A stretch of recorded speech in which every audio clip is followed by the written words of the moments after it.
Aí espalhe para mim, por favor. Minha esposa vai me dar uma forcinha aqui na questão tecnológica. Então, nós vamos começar discutindo a questão da sacralização da obra de Kardec. Como é que nós podemos analisar isso?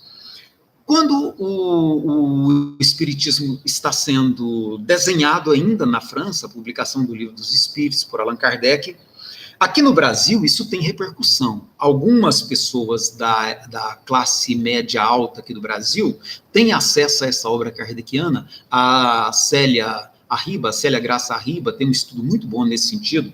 A dupla Aubray e Laplantine também tem um livro publicado a respeito desse assunto. Então, com alguns exemplares do Livro dos Espíritos, ainda em francês, que vem para o Brasil, essa elite católica brasileira começa a se interessar, porque no Brasil também existia um espiritualismo muito forte, decorrente da tradição do candomblé, decorrente aliás, e uma prática de espiritualismo parecida com o espírita, decorrente do candomblé também, né? Então havia muita mistura. Nós tínhamos alguns negros que conseguiam ascender e acabavam trazendo um pouco dessa religiosidade para o ambiente popular.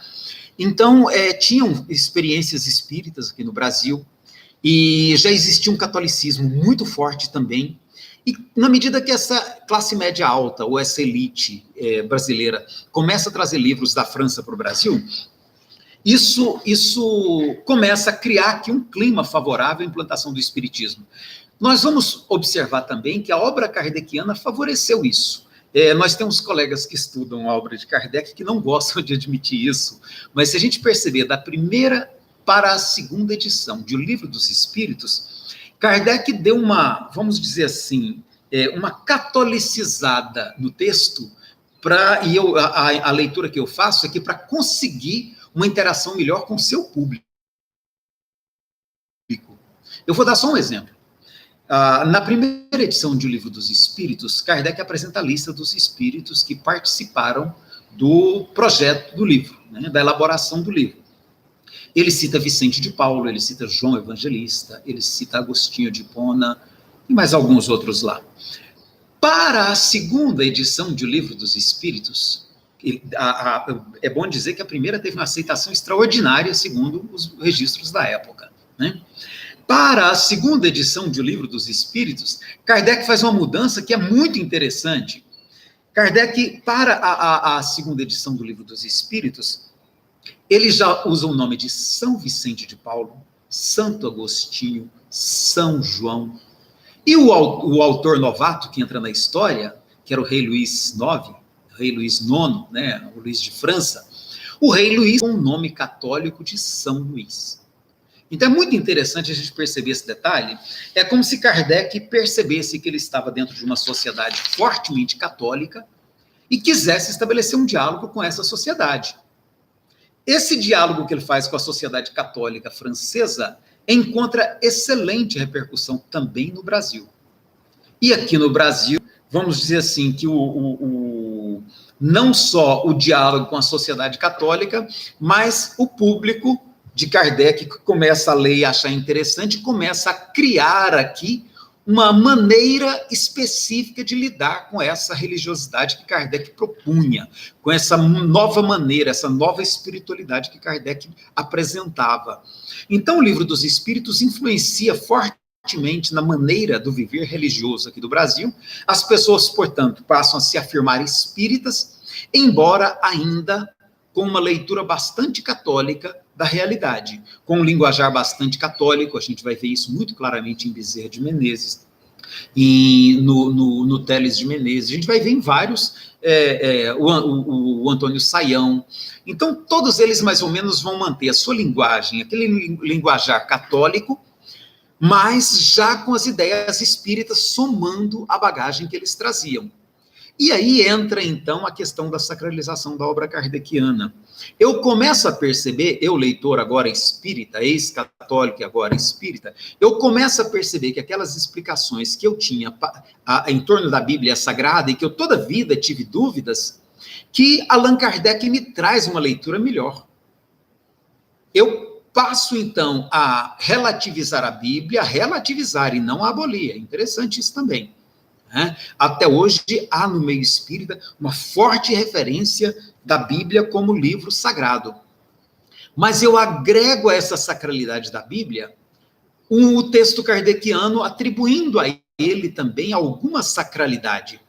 Então a gente vai ver a construção de um mito em torno da figura de Allan Kardec, né? Que por si só eu acho ele por si só um personagem extraordinário, né? Mas a gente vai ver uma construção assim quase mitológica já, né? Aquela visão do missionário, ela vai ser ampliada num nível assim de uma crença que começa a se elaborar em torno da ideia espírita. Então, Kardec vai ser visto como um missionário, vindo das altas esferas celestiais, os espíritos puros, iluminados. Então, nada daquilo. Tem algumas pessoas pedindo, e o link que eu compartilhei não está dando certo. Se você puder fazer isso, eu agradeço, tá? Ô, Alexandre, manda o link aqui para mim, qualquer um de vocês, que aí eu vou compartilhar com as pessoas que não estão conseguindo, tá bom? Muito obrigado. Continuando. Então, como decorrência disso, vai haver, então, um processo de sacralização da obra kardeciana, que vai passar a ser usada como referência doutrinária, não mais para diálogo, como pretendia Kardec. A visão de Kardec, ela é muito, muito clara, muito objetiva, em relação à sua própria obra. Ele, em momento algum, se apresenta assim como um semideus. Ele se acha missionário no sentido da missão de materializar as ideias espíritas aqui na Terra. Essa é a visão dele. Missionário num sentido bem objetivo, de quem tem uma missão. Né? Ele não se vê como espírito superior, de altas esferas, ele não se vê assim. A gente pode até atribuir isso a ele hoje, mas ele não se vê assim. Até a ideia de espíritos superiores, para ele tem um significado que é muito claro. Né? E a gente aqui no Brasil, fruto da nossa tradição católica, nossa tradição talvez até, é possível a gente se indagar, se não tem a ver também com a ideia do santo católico, a gente, de certo modo, sacraliza a obra kardeciana e transforma ela em algo. Segue o link da live, pronto.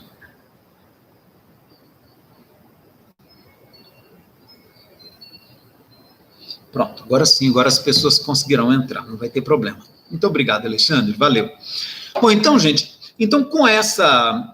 com essa sacralização, a dogmatização acontece junto. Ela acontece junto, ela é decorrente. Então começa a ter dogmas muito bem estabelecidos e a gente joga por terra uma prática que Kardec havia previsto no projeto 1868, que é a prática dos congressos regulares, para estar reavaliando o entendimento da doutrina, as explicações, as derivações que estariam além dos pontos fundamentais que ele alinha. Esses pontos fundamentais que ele alinha quais são? A existência de Deus, ele considera isso um princípio inegável.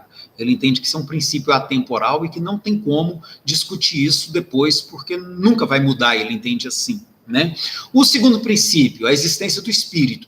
O espírito humano como inteligência independente, autônoma. É outro princípio que Kardec entende também, que não tem como haver mudança. O terceiro, da comunicabilidade entre os dois planos, entre o plano material e o plano espiritual. Kardec também entende que esse ponto não é imutável, porque não tem como você abolir essas comunicações. O outro, a pluralidade das existências. As nossas existências aqui no mundo são plurais, e também não há como reverter isso, é da natureza. E o quinto, o progresso do espírito.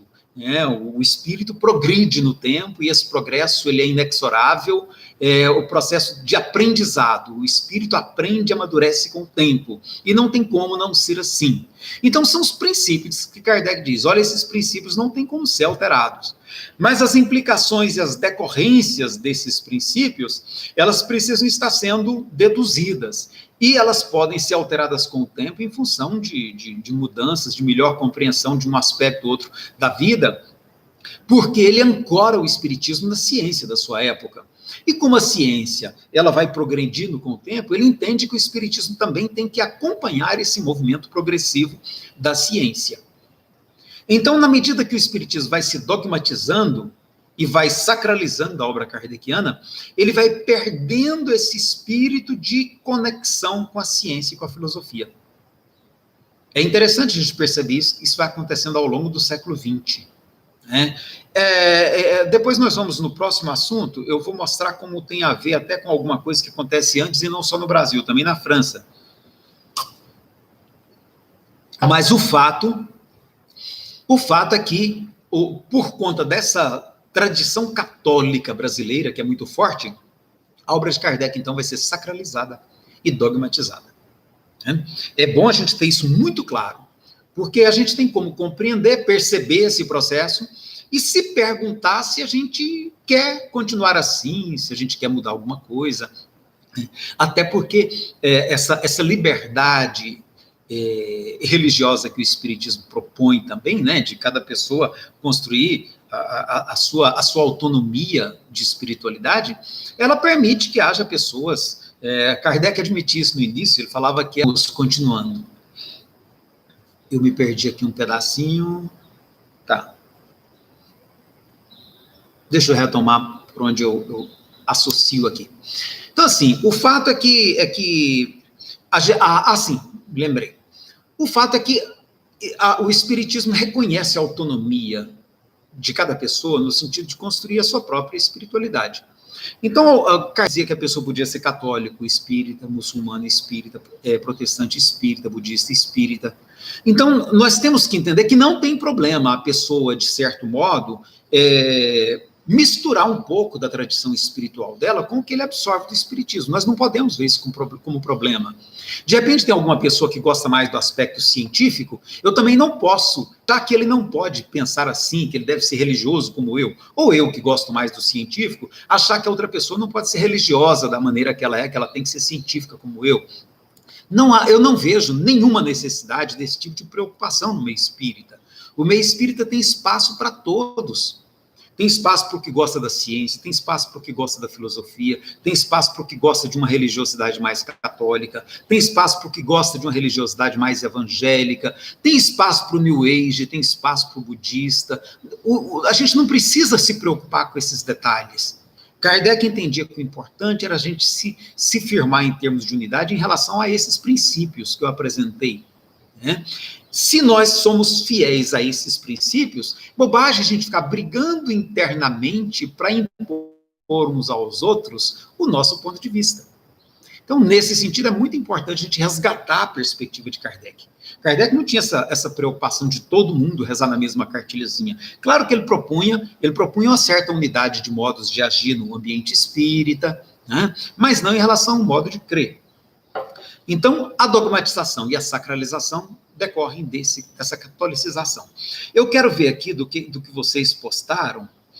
A Alzira está dizendo assim, a doutrina espírita que não disse tudo, né? Kardec é muito claro nisso, né, Alzira? Kardec deixa bem claro que ele estava lançando os fundamentos, né? Ele estava lançando os fundamentos. E o trabalho deveria acontecer no tempo, né? O trabalho deveria acontecer ao longo do tempo, tanto com a contribuição dele, quanto de outros pesquisadores que viriam em seguida, e tiveram muitos pesquisadores que deram continuidade ao trabalho de Allan Kardec na Europa. Aqui no Brasil é que a gente teve uma mudança de rumo com um trabalho mais mediúnico em seguida. Mas mesmo no início a gente teve muitos livros publicados por pesquisadores brasileiros, alguns deles numa linha mais evangélica, alguns deles numa linha mais sintonizada com o pensamento do Rustang. Mas teve pesquisadores aqui no Brasil dando continuidade a esse trabalho que Kardec idealizou, né? É importante a gente perceber isso também. Deixa eu verificar aqui se tem mais alguma observação dos colegas.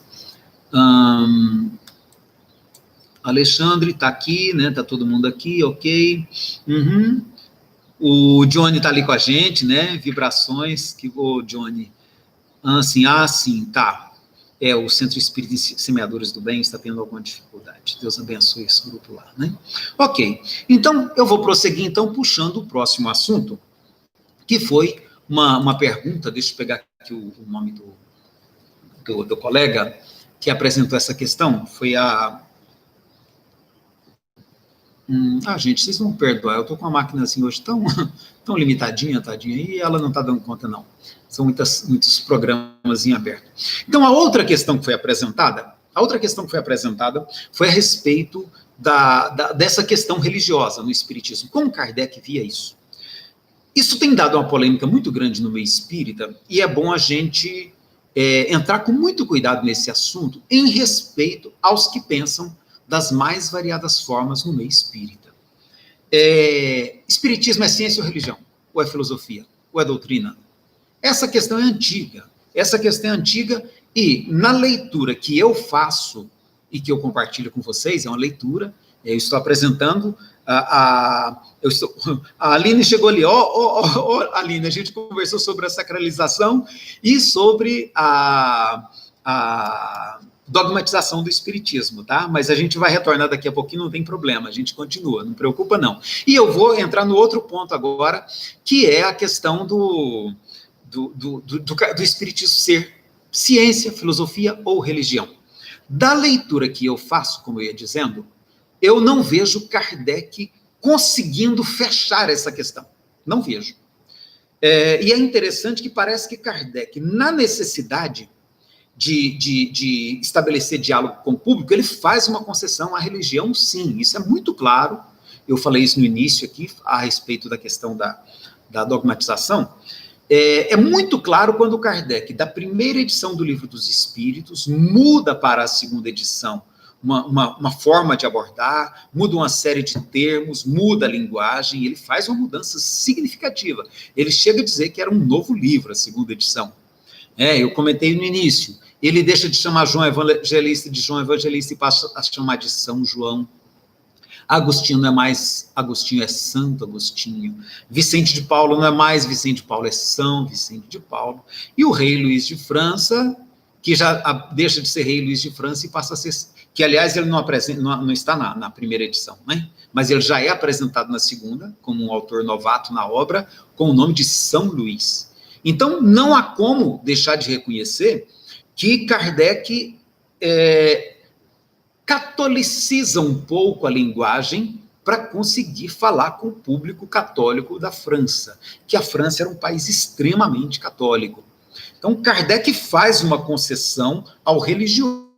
Quanto a isso, não resta a menor dúvida. Kardec faz uma concessão. Se na primeira edição ele faz um trabalho que é quase que um relatório científico das experiências dele com os espíritos, na segunda edição, ele já muda um pouquinho para uma espécie de livro doutrinário. É só comparar as duas edições que a gente percebe isso com muita clareza. Tá? Então, eu diria que quem primeiro fez uma concessão ao religioso na doutrina espírita foi o próprio Allan Kardec. Tá? É uma concessão, não é uma mudança para constituir uma religião. Algumas pessoas se ancoram muito na afirmação dele, lá no que é o espiritismo, que quando ele diz que o espiritismo é a ciência que estuda as relações entre o mundo corporal e o mundo invisível. E as pessoas se ancoram nisso para afirmar assim, olha, o espiritismo é ciência. É uma afirmação perigosa. Quando a gente pega o primeiro ano da Revista Espírita, eu peguei só o primeiro ano, não peguei o restante não, só um pequeno teste que eu peguei para avaliar. A quantidade de vezes que Kardec fala de doutrina espírita e a quantidade de vezes que ele fala ciência espírita já dão uma amostra de como ele, em 1858, já estava vendo o espiritismo mais como um corpo doutrinário do que como um projeto de pesquisa científica. Tá? Os próprios termos usados por Kardec já mostram que ele estava percebendo muito mais as implicações filosófico-morais daquela interação com o mundo espiritual. Não pode falar que é uma descoberta, porque não é uma descoberta, isso já existia, né? Kardec apenas acha uma maneira de trabalhar com isso, dentro de uma metodologia que ele propõe ser científica para a época, e que o meio acadêmico não conseguiu reconhecer, né?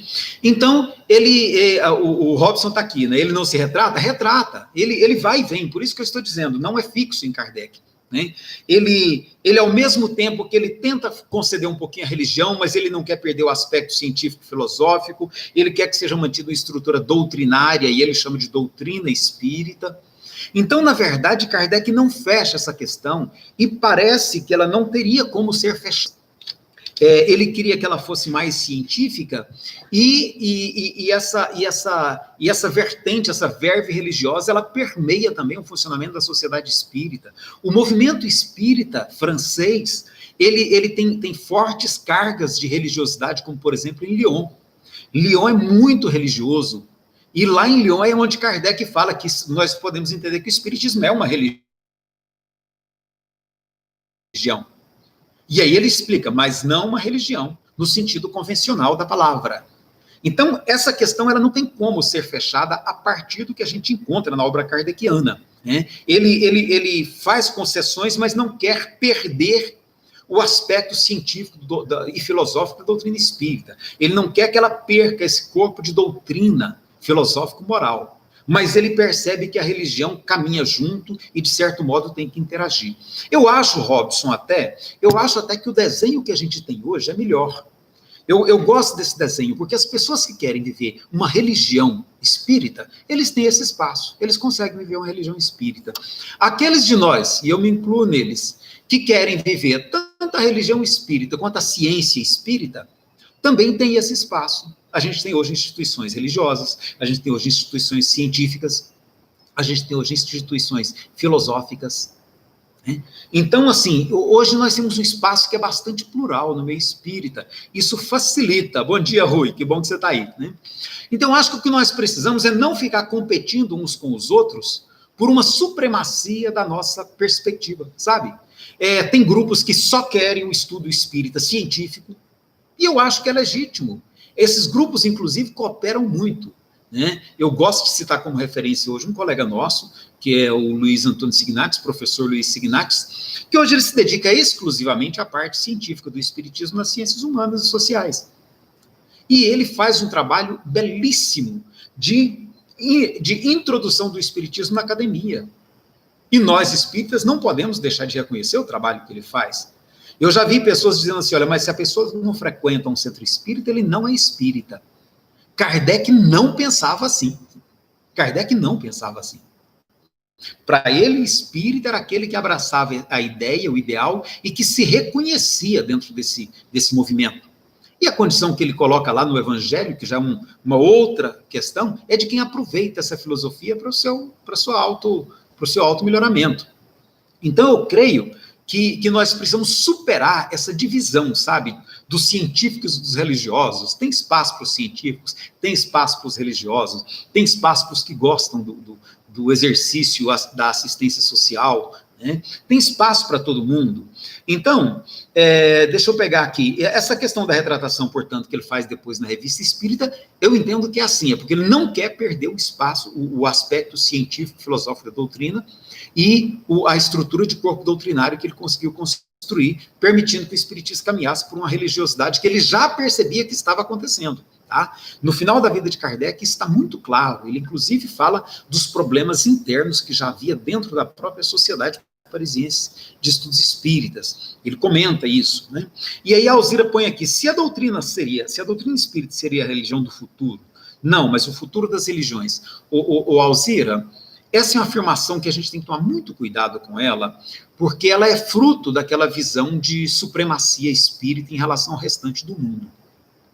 Essa visão de que o espiritismo se constituiria numa supremacia planetária, ela é uma visão que é fruto do século XIX, da época em que o espiritismo foi estruturado, e naquela época todo mundo achava que o mundo ia caminhar na direção de uma civilização que ia alcançar o mundo inteiro, e é bom a gente também esclarecer o que era civilização. Civilização era processo industrial no mundo inteiro, era mais ou menos a mesma cultura, o mesmo modo de vestir, tá? Até tentava-se uma língua que fosse universal, o Luiz Zamenhof criou o Esperanto com essa finalidade.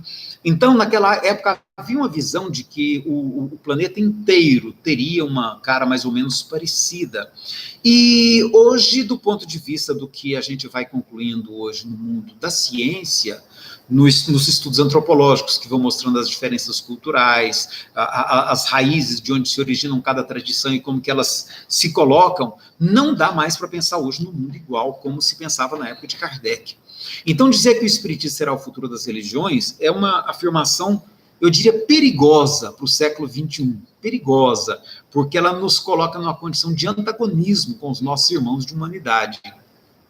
É uma afirmação para a gente rever.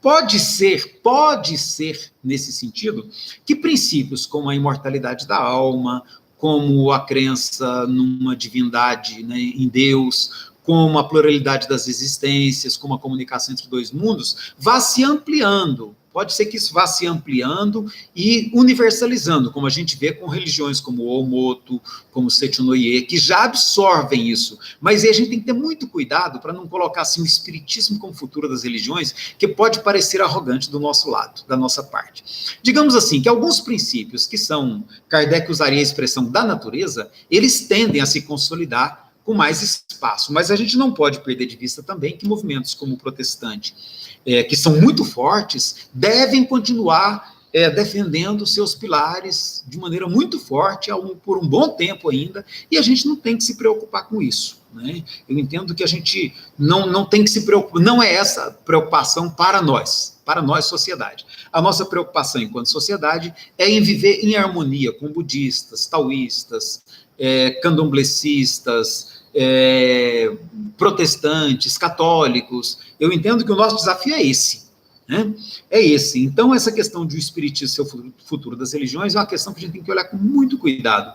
O Fernandes pergunta aqui, não é porque Kardec não se vê constrito diante da ortodoxia católica francesa?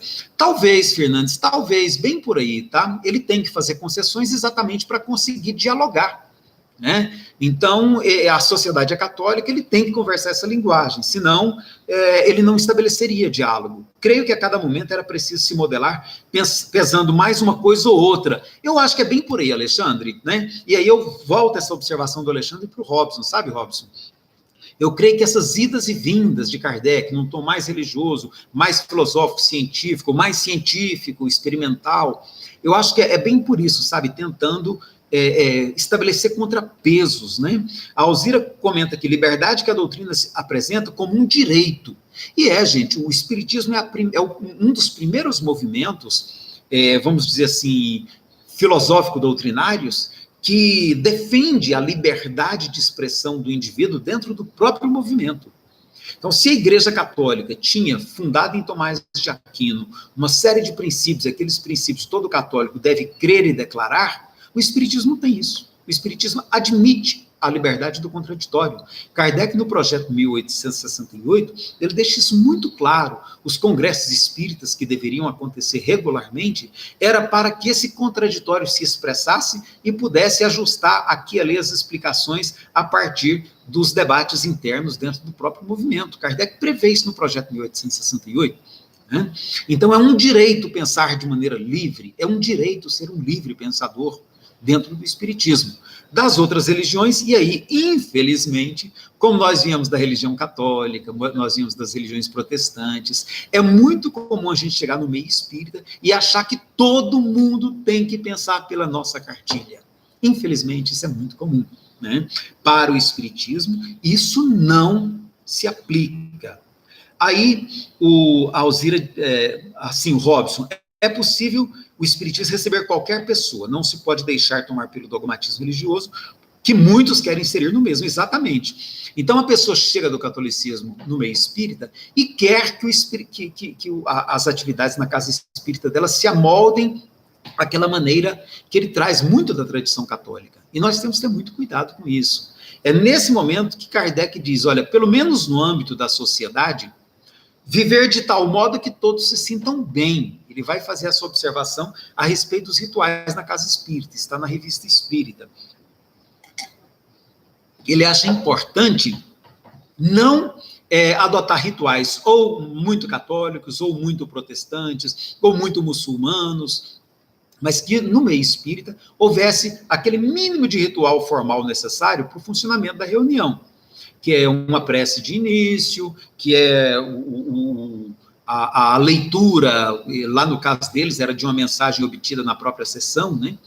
Era um estudo, um momento de estudo, um momento de exploração desse estudo, de bate-papo, para trazer, seria um debate aberto, né? Um diálogo aberto, para trazer as consequências práticas desse estudo para a nossa vida cotidiana, tá? E a leitura da ata final, assinatura e uma prece de encerramento. Kardec via a coisa com muita simplicidade. E a gente, às vezes, vai para o movimento espírita, trazendo as nossas tradições, e a gente quer colocar lá uma série de rituais. Aí tem gente que coloca o passe obrigatório, tem gente que coloca água fluidificada para todo mundo, né? E são práticas que a gente traz do catolicismo, substituindo a água benta, substituindo a hóstia. É interessante. A gente precisa repensar, discutir essas coisas. O Rui propõe, Elias, Kardec não disse que as ideias espíritas é que estariam nas religiões? É essa mesma visão, viu, Rui? Que as ideias espíritas estariam sendo disseminadas. A gente vê estarem, tá?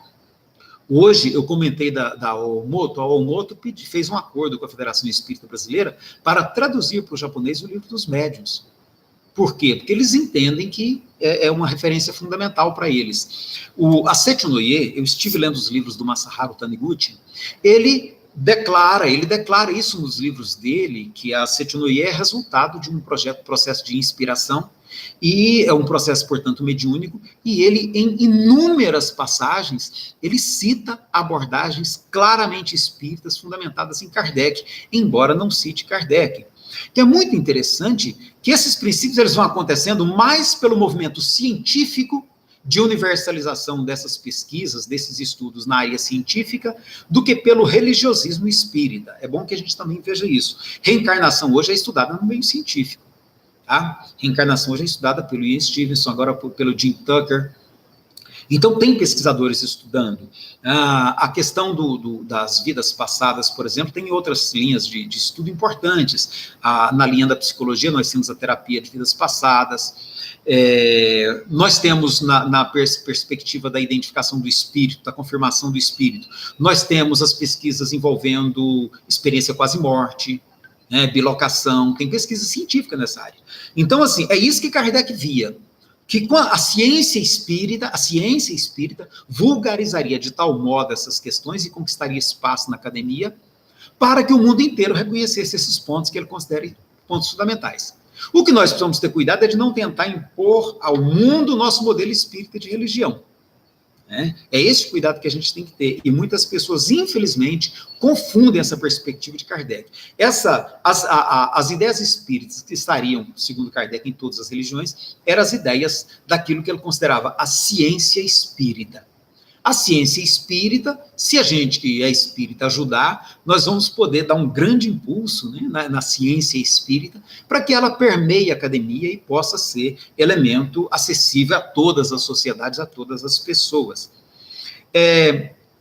O Robson põe aqui, olha, veja que querem inserir forçosamente o pensamento religioso de ligação direta com Deus, necessitando de intermediários. Robson, é interessante. Eu ainda não parei para fazer essa análise ainda, eu quero fazer uma análise no capítulo 28 do Evangelho segundo o Espiritismo, porque me parece que no capítulo 28, que é o de preces espíritas, eu não me lembro, agora, assim, esses dias eu parei para pensar nisso e não me lembro de Kardec ter ali alguma prece para Jesus. Ele tem a seguinte observação, que nós podemos orar aos espíritos superiores, a Jesus, a Deus, a quem a gente quiser.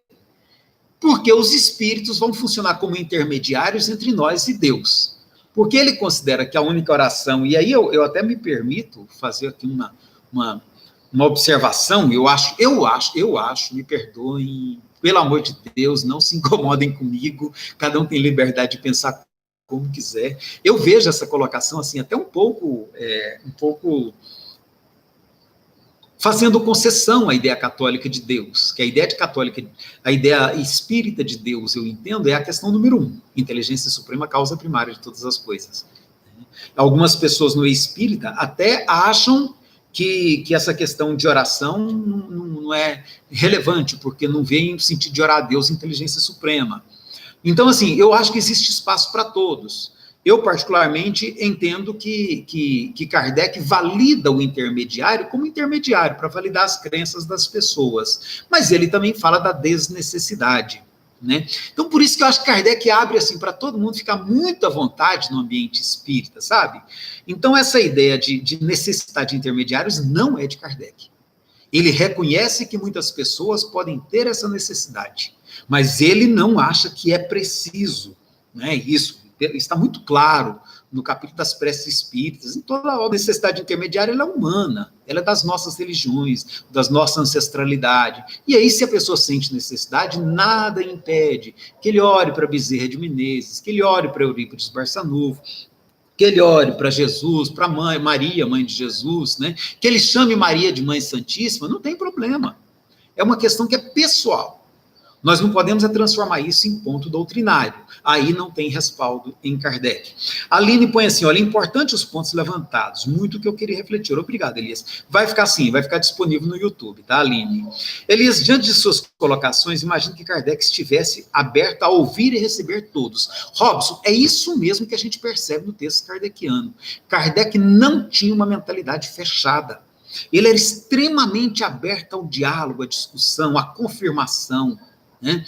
Tanto que aquele método que ele inventou lá de concordância, e é muito interessante, o Eduardo Lima, lá no Ceará, ele gosta muito de ressaltar a genialidade de Kardec no sentido de criar um método próprio. Essa ideia do método da concordância, ele é genial, porque não existia isso na época, né? E ele vê assim, olha, eu vou pegar isso, essa mesma questão, apresentar em vários grupos espíritas, e com isso eu tenho mais segurança. Outro critério que ele usa muito, a aceitação geral, como que as pessoas reagiam. Então, isso mostra como ele era aberto a dialogar, a perceber, a fazer concessões. É muito interessante perceber isso na personalidade de Kardec, sabe? Quando a gente lê, principalmente a Revista Espírita, ele era muito aberto, sim. Aí o Rui põe aqui, olha, acho que Kardec dizia, por exemplo, a reencarnação, as existências sucessivas, pluralidade dos mundos habitados, seriam aceitos pelas religiões. Eu penso bem por aí, sabe, o Rui? Seriam essas ideias centrais, esses princípios. A tendência desses princípios, inevitavelmente, é de universalização. Por quê? Por exemplo, eu vou citar o exemplo que você põe aqui dos mundos habitados. Na época de Kardec, era uma ousadia falar em vida em outros planetas. Tá? Era um atrevimento, e Kardec se atreve. Kardec se atreve e bota lá assim, olha, né? Sem medo, inclui as respostas que alguns espíritos dão confirmando isso, tá? E afirma que existe vida em outros planetas, que a vida não é exclusiva da Terra. Então, aquela época, essa afirmação caía no ridículo. Hoje, com a quantidade de exoplanetas já descobertos e com a quantidade que se imagina que existam e a imensidão que devem ter condições de vida parecidas com as da Terra, hoje, você falar no meio científico que não há chance de ter vida fora da Terra é que é ridículo. Mudou. Então, assim, Kardec via muito isso, que a própria ciência, que ele chamava de ciência espírita, e na medida que a academia vai se apropriando desses estudos, isso deixa de ser uma ciência espírita e passa a ser a própria ciência. Então, com a própria ciência estudando esses assuntos, isso passa a fazer parte, portanto, do conhecimento da humanidade, né? Então, é bem isso que você falou aqui. Você fala da reencarnação, por exemplo. A reencarnação é um ponto que até hoje ainda é difícil, porque a ciência ainda tem resistência por conta da concepção que ela traz lá de Aristóteles, 2.400 anos atrás, né? De que é a matéria que cria o fenômeno da vida, né? E Platão discordava dele, dizia que é a inteligência que anima a matéria. Então, essa briga é antiga, nós não vamos resolvê-la agora, né? Ela é milenar. Mas a própria reencarnação era objeto de controvérsia na época. Os ingleses não aceitavam a reencarnação. E Kardec, na França, que era mais aberta, né? Eles até acusam Kardec de ter cedido às crenças hinduístas, às crenças orientais, né? Os ingleses acusavam Kardec disso. Kardec analisa e fala, olha, faz sentido. E ele abraça a teoria da reencarnação, apesar de na Inglaterra, os médiuns receberem os espíritos, e os espíritos não falarem nisso. Não é interessante? Isso chama a gente para uma discussão boa a respeito de mediunidade, que não é o espaço aqui agora. Então, eu acho que você tem total razão, Rui. A tendência é que essas coisas caiam para o mundo da ciência, a ciência universalize, e a gente vai ficar com a religião espírita no ponto das implicações. Mas o restante está tudo no mundo da ciência.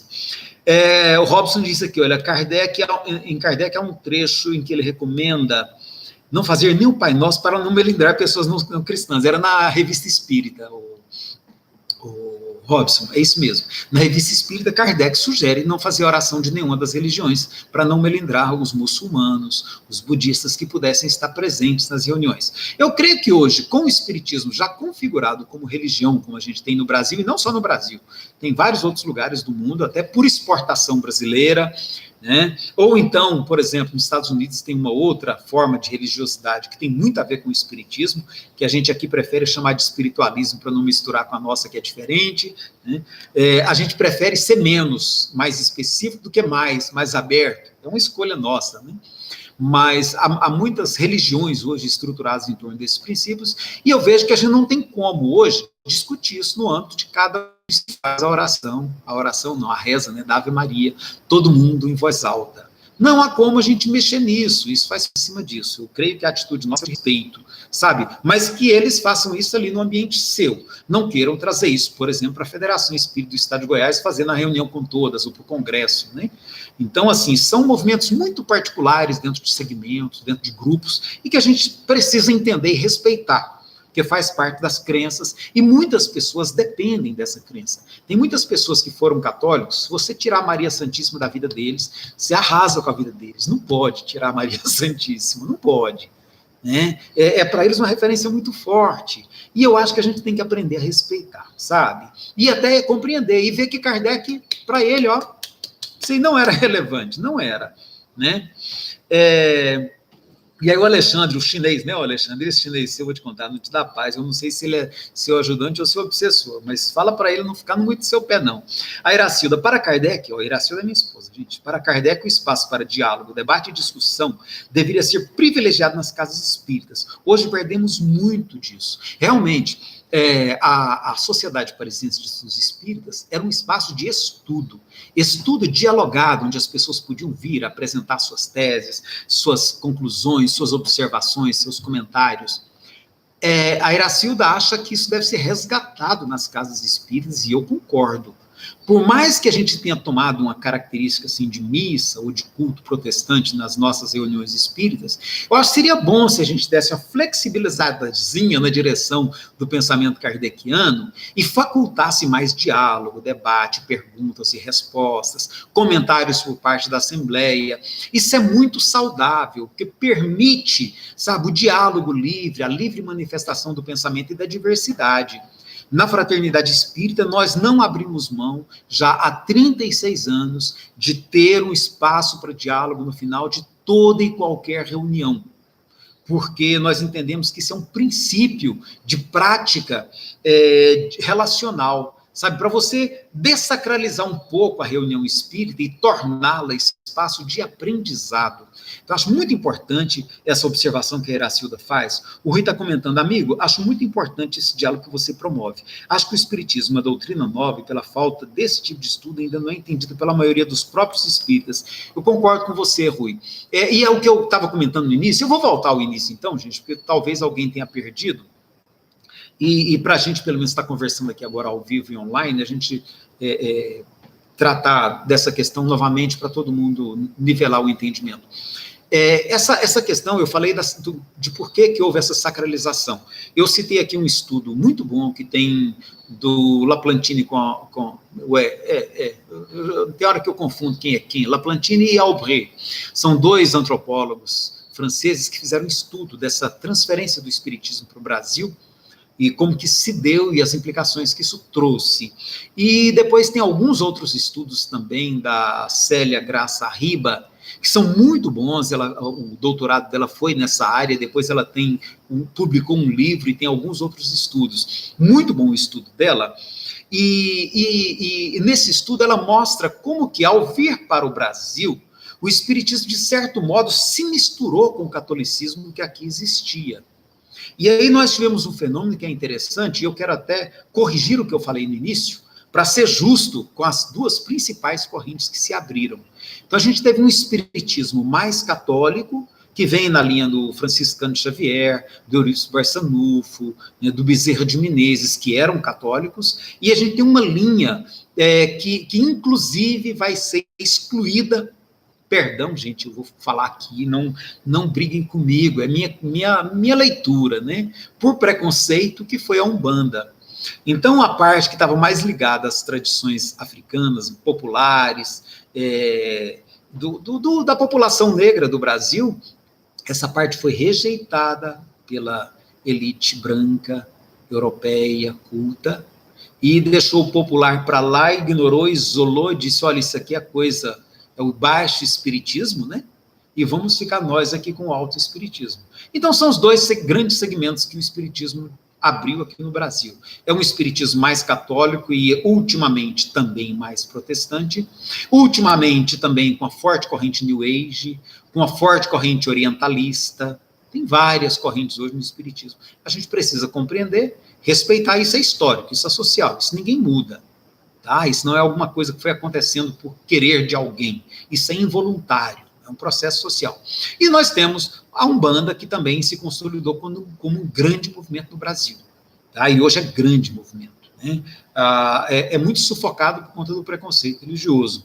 Então, eu diria que nós, em função disso, houve essa catolicização, e hoje nós estamos, né, nós que estamos aqui debatendo, eu acho que a maioria de nós, pode ser que tenha alguém aqui mais ligado à Umbanda, se tiver, é um prazer, que bom. Tá? É bom que a gente retome diálogo enquanto uma família única. Mas, hoje, o que aparece mais é o espiritismo mais catolicizado, por conta dessa mistura que aconteceu no Brasil. Daí a dogmatização, daí a sacralização da obra kardeciana, e que a gente precisa retomar Kardec, retomar o estudo da obra kardeciana, para a gente tentar resgatar um pouquinho, né, ou algumas casas, pelo menos, conseguir resgatar um pouquinho da cientificidade da filosofia espírita que Kardec propunha. Né? O Rui põe aqui, amigo, você tem razão, as casas espíritas estão cheias de católicos espíritas, e de protestantes espíritas, e de budistas espíritas, e de taoístas espíritas, e de New Age espíritas, tem muito, e acho, Rui, e a visão que eu tenho é que isso vai se diversificar mais ainda, tá? Porque qualquer movimento, isso é dentro da teoria de sistemas. Quando a gente pega a teoria dos sistemas, combina ela com a teoria da complexidade, alguns chamam de teoria do caos, outros, para sair da palavra do caos, usaram a teoria da complexidade. Quando a gente pega a teoria de sistemas, todo sistema, na medida que ele se amplia, ele vai se diversificando. Ele não se homogeneiza, não. Ele se diversifica. Então, essa visão de que caminharia para a unidade é também uma visão muito do século XIX. Kardec acreditava que o espiritismo caminhava para a unidade. Aliás, todo mundo no século XIX acreditava que o mundo caminharia para a unidade. Unidade em torno dos valores franceses, claro. Isso é interessante. Tá? Hoje já está muito claro que o mundo não caminha na direção de uma unidade. Ele caminha na direção de uma grande diversidade. E aí tem um desafio para nós espíritas. Nós não aprendemos a trabalhar com diversidade. Nós fomos educados pela nossa literatura e pela nossa tradição a pensar em termos de unificação. E unificação para nós é como se fosse botar todo mundo na mesma caixinha, do mesmo jeitinho, com a mesma cara. E não é essa a perspectiva que o século XXI abre para a humanidade. A perspectiva que o século XXI abre para nós pode ser de união na diversidade. Pode ser. Nós podemos estar unidos, mesmo sendo diversos. Nós podemos viver em paz, mesmo sendo diferentes. Mas não resta dúvida que nós seremos muito mais diferenciados uns dos outros do que já fomos no passado. Tá? Então, é bom a gente começar a pensar sobre isso, porque isso é um estudo que é na área da sociologia e da antropologia, que são também ciências marginalizadas. No meio espírita, as ciências que ganharam status, até por conta dos seus iniciadores, foram a medicina e o direito. Né? Os militares tiveram uma forte influência dentro do espiritismo também, por isso, às vezes, a gente vê algumas maneiras de dirigir, assim, questões como disciplina, como ordem, muito militarizadas, por conta da tradição militar também que existe dentro do espiritismo. Então, nós temos algumas tradições. E hoje as ciências sociais estão brigando para ocupar um espaço, né, conquistando espaço, discutindo, sendo excluídas, as pessoas mandam a gente calar a boca, a gente fala de novo, né, porque a gente acha que o estudo sociológico, o estudo antropológico, que Kardec também fazia na sua época, ele é muito importante para a gente compreender esse momento. né? Para a gente compreender a doutrina, sobretudo nessa realidade que está posta hoje. Se a gente pegar sociologia, antropologia, psicologia, eram ciências que não estavam consolidadas na época de Kardec. Ciência política não estava consolidada. Então, são ciências novas que precisam também ser chamadas a ampliar essa compreensão que a gente tem de espiritismo, sob o meu ponto de vista. Ok, meus amigos, é isso. A Alzira está aqui agradecendo e o horário também está sugerindo que a gente agradeça uns aos outros. Faltam 4 minutos para o encerramento da nossa live. Quero agradecer a cada um de vocês. Essa semana eu vou postar mais 2 vídeos, com fé em Deus, dá um trabalho danado, porque nesse projeto a gente quer aprofundar essa discussão ao longo dos próximos 2 meses, até o aniversário de Kardec. É um projeto que tem data de conclusão e de encerramento, né? Então nós queremos fazer essa situação da obra de Kardec no seu tempo e como que a gente pode compreender um pouco isso hoje para abrir o diálogo. E a gente espera fechar isso no aniversário de Kardec, que é 3 de outubro. Então, nós vamos ter mais 2 vídeos essa semana e na próxima semana mais uma live nesse mesmo horário para a gente bater papo, discutir, trocar ideia e ver como é que a gente pode avançar nisso e ampliar aí o diálogo, tá bom? O Diego colocou aqui, olha, a contenção... Ah, tá, não, é outro assunto, é fora daqui. Ok, gente, muito obrigado a vocês, um abraço para todo mundo, Deus nos abençoe. Olha eu aqui, orientalizando a doutrina espírita.